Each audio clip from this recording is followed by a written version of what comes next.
Aš niekad nemačiau žiemos. Užaugau šiaurėje, kur vasaros labai trumpos. Niekad negirdėjau vargonų. Visus vaikystės sekmadienius praleidau patarnaudamas mišioms. Aš niekad nemylėjau moters. Paskutinėje mylėjau dar vaikystėje.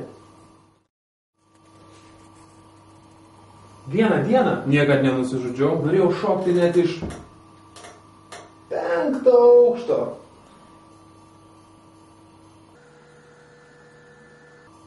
Gatve praėjo nėščioji. Ar galėjau ją išgąsdinti? Rašykite man laiškus. Kaip reikia gyventi?